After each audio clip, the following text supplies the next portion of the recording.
Now what I like to do now, because this app screen is actually not this wallpaper, it's going to be in the app itself, I'll go down here and make sure that everything is reasonably well in that screen. You also see down at the bottom now we have our app name, and we'll need to go up here in Inspector and find that same font, change it as well, make sure the A is selected, and here on size you want to stay within somewhat of a portion of center. If you see, if I try to stretch this out too far, I'm getting way close to this edge, and it stays the same over here. And as you notice, I really don't have any way to align this.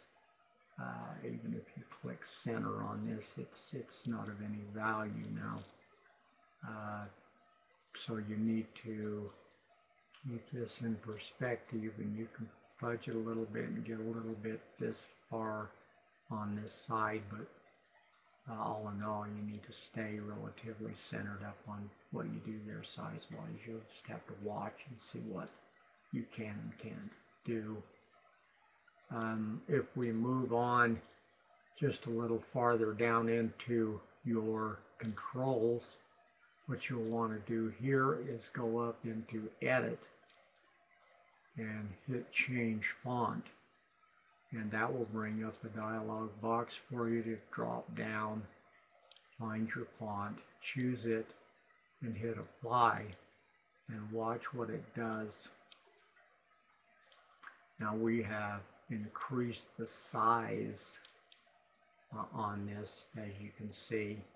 The other thing it will do automatically, even though it doesn't show here, you will notice if I drop this out now, you notice up in the dialog that the italic is on, and I don't want that to be on, so I will go through each of these, uncheck that,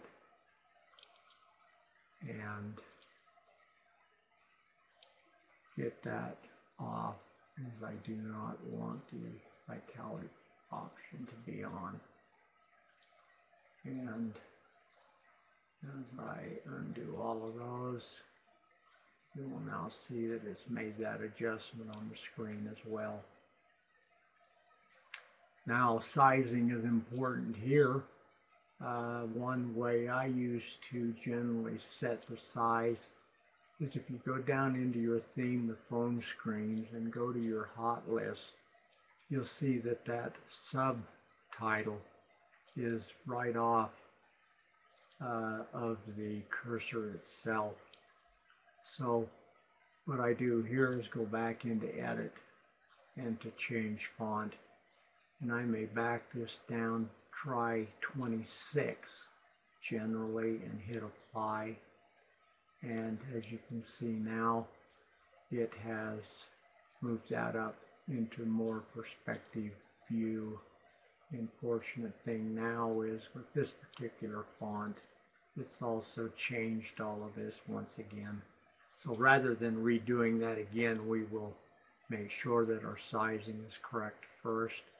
So I'll go back into the subtext generally, and I will shrink that down maybe 1 to 2 notches below in this particular list area alone. And then when I go and check my hot list, this will actually affect your Messenger, BlackBerry Messenger, your social networking and stuff more than it will anything else. So rather than spend any more time there, we'll go through. You can see in your list area what it looks like there.